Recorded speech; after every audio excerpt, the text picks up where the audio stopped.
যে দলটি নির্বাচনের আগে দেশের অর্ধেক জনগোষ্ঠীকে ঘরের মধ্যে বন্দী করতে চায়, যে দলটি নির্বাচনের আগে দেশের অর্ধেক জনগোষ্ঠীকে অসম্মানজনকভাবে কথা বলে, তাহলে আপনাদের কাছে আমার প্রশ্ন আজকে, নির্বাচনে যদি তারা কোনোভাবে সুযোগ পায় নির্বাচন পরবর্তী সময়, তাহলে তাদের আচরণ কি হতে পারে?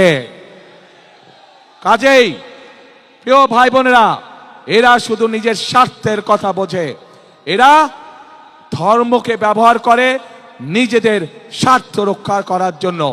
যেখানে প্রয়োজন সেখানে তারা তাদের মতন করে ধর্মকে ব্যবহার করে। আমরা গতকাল দেখেছি, যখন এই কথা বলার পরে তীব্র সমালোচনা শুরু হলো নারী সমাজ থেকে, যখন এই কথা বলার পরে তীব্র সমালোচনা শুরু হলো সমাজের প্রত্যেকটি মানুষের কাছ থেকে, তখন তারা বলছে তাদের এই আইডি নাকি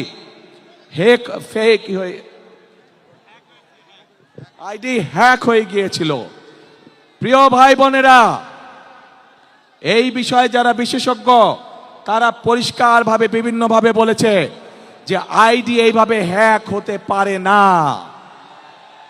একটি রাজনৈতিক দলের একজন সিনিয়র নেতা জনগণের সামনে নির্বাচনের আগে এইভাবে মিথ্যা কথা বলছে, দলটি পর্যন্ত মিথ্যা কথা বলছে তাদের আইডি বলে হ্যাক হয়ে গেছিল, অথচ আইডি হ্যাক হয়নি তাদের।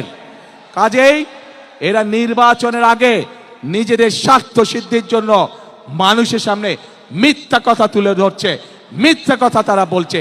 এদের একটাই পরিচয়, এরা মিথ্যাবাদী, এরা নিজেদের প্রয়োজনে নিজেদের স্বার্থেরা মিথ্যা কথা বলে। যারা মিথ্যা কথা বলে, হাজারো লক্ষ কোটি মানুষের সামনে যারা মিথ্যা কথা বলে, যারা বিশেষজ্ঞদের মুখের উপরে মিথ্যা কথা বলে, এরা আর যাই হোক এরা দেশ দরদি হতে পারে না, এরা আর যাই হোক এরা কখনো মানুষের দরদি হতে পারে না, এরা আর যাই হোক এরা কখনো জনদরদি হতে পারে না। এদের দরদ শুধু এদের নিজেদের লক্ষ্যের জন্য, এদের দরদ শুধু এদের নিজেদের উদ্দেশ্যের জন্য। এবং সেই